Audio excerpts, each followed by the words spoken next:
Imagine a civilization that spanned 3 continents, from the fertile valleys of the Indus River to the coastlines of the Aegean Sea, influencing cultures far beyond its borders. This was the Persian Empire, a powerhouse of the ancient world that shaped history in profound ways. Our journey begins with Cyrus the Great, a leader whose vision and military genius laid the foundation for one of the largest empires the world had ever seen. Born around 600 BCE, Cyrus was a member of the Achaemenid dynasty, claiming descent from the semi-legendary figure Achaemenes. By 550 BCE, Cyrus had successfully rebelled against his grandfather, the Median king Astyages, and took control of Media, a critical first step in his path to greatness. Cyrus didn't stop at Media. He set his sights on Lydia, a wealthy kingdom in Anatolia, known for its riches and ruled by King Croesus. The conquest of Lydia around 547 BCE was a significant achievement, bringing the prosperous western coast of Anatolia under Persian control. This victory not only expanded Cyrus's empire but also gave him access to the Aegean Sea, further solidifying Persia's dominance. One of Cyrus's most famous campaigns was the conquest of Babylon in 539 BCE. Babylon, one of the greatest cities of the ancient world, fell to Cyrus in a bloodless victory, marking a pivotal moment in history. Cyrus's entrance into Babylon was celebrated for its magnanimity. He respected local customs and religions, a policy that earned him the loyalty of his new subjects. This is famously recorded in the Cyrus Cylinder, often considered the first declaration of human rights, where he proclaimed freedom for those held in captivity, including the Jewish people, allowing them to return to Jerusalem. Cyrus's empire stretched from the Indus River in the east to the Aegean Sea in the west, an empire of unprecedented scale and diversity.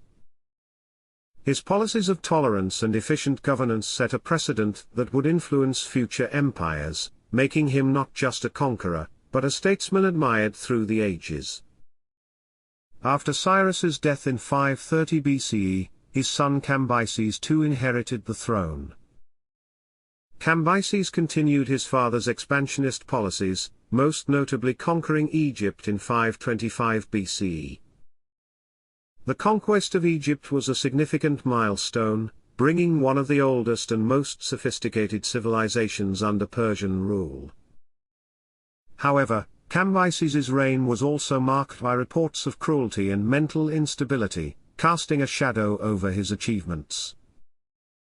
His mysterious death in 522 BCE led to a period of chaos within the empire, but it also paved the way for one of Persia's greatest rulers, Darius I. Darius I, known as Darius the Great, took the throne after a period of civil war and quickly set about restoring order to the empire. Darius was not just a warrior but a visionary administrator. He divided the empire into satrapies, or provinces, each governed by a satrap who reported directly to the king. This system allowed for efficient management of the vast empire, ensuring that local traditions and laws were respected while maintaining central control. Darius also introduced a uniform tax system, which helped to stabilize the empire's economy and ensure a steady flow of revenue to the central government. One of his most enduring legacies is the construction of the Royal Road, a massive infrastructure project that connected the empire from Susa in Persia to Sardis in Anatolia. This road not only facilitated trade and communication but also allowed for the rapid movement of troops, ensuring that the king's authority was felt throughout the empire.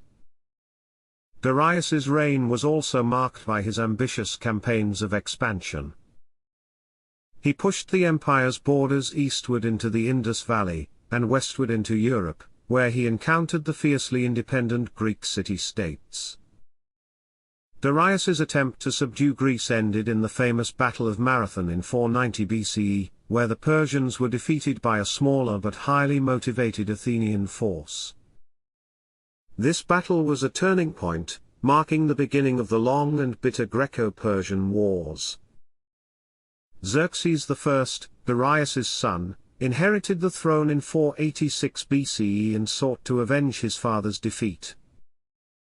Xerxes is perhaps best known for his massive invasion of Greece in 480 BCE. He assembled one of the largest armies of the ancient world, crossing the Hellespont on a bridge of boats and marching through the Greek mainland. Despite initial successes, including the capture and burning of Athens, Xerxes's campaign ultimately faltered.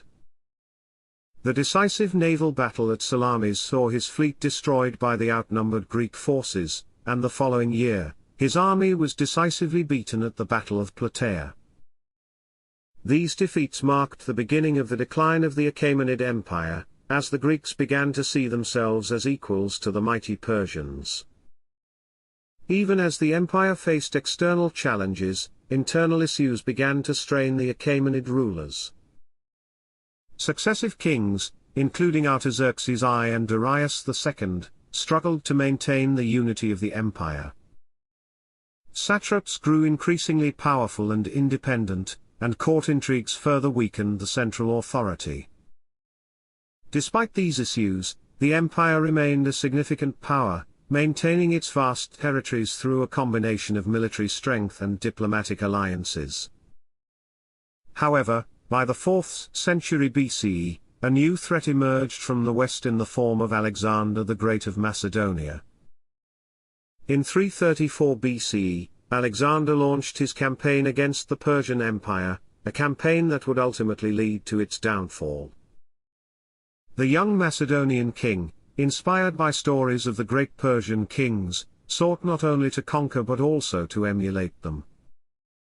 His campaign was swift and brutal, defeating the Persian armies in a series of battles, including the famous Battle of Issus in 333 BCE. Alexander's capture of Persian capitals like Susa, Persepolis, and Ecbatana marked the effective end of the Achaemenid Empire. Darius III, the last Achaemenid king, was unable to withstand Alexander's onslaught. Defeated in several key battles, Darius was eventually betrayed and murdered by one of his own satraps in 330 BCE, marking the tragic end of the Achaemenid dynasty. Alexander's conquest of Persia not only marked the end of an era but also laid the groundwork for the Hellenistic period, where Greek and Persian cultures would blend in unprecedented ways. After Alexander's untimely death in 323 BCE, his empire was divided among his generals, leading to the rise of the Seleucid Empire in Persia. Founded by Seleucus I Nicator, the Seleucid Empire struggled to maintain control over its vast territories, facing constant rebellions from native Persian rulers and the emerging threat of the Parthians. The Parthian Empire, established by Arsaces I in 247 BCE, marked a new chapter in Persian history. The Parthians, originally a nomadic tribe from the steppes of Central Asia, managed to carve out a new Persian state, blending their traditions with those of the ancient Persians. The Parthians were known for their formidable cavalry, especially their horse archers, who became legendary for their ability to shoot arrows while retreating, a tactic that confounded their enemies. One of the Parthians' most significant achievements was their victory over the Roman Republic at the Battle of Carrhae in 53 BCE. This battle showcased the Parthians' military prowess and established them as a formidable power in the Near East. Despite frequent conflicts with Rome, the Parthians managed to maintain their independence for nearly 5 centuries, ruling over a vast and culturally diverse empire. The Parthians would eventually give way to the Sassanid Empire, founded by Ardashir I in 224 CE. The Sassanids sought to revive the glory of the Achaemenid Empire, centralizing their administration, and promoting Zoroastrianism as the state religion. Under kings like Shapur I and Khosrow I, the Sassanid Empire became a powerful and culturally vibrant state, engaging in frequent wars with the Roman and Byzantine empires. Shapur I, one of the most successful Sassanid kings, famously captured the Roman Emperor Valerian in battle, a humiliation that echoed throughout the Roman world. The Sassanids, like their predecessors, saw themselves as the rightful heirs to the Persian legacy, and their empire became a beacon of cultural and intellectual achievements. The reign of Khosrow I, often considered the golden age of the Sassanid Empire, was marked by significant administrative reforms, the patronage of arts and sciences, and the construction of grand architectural projects.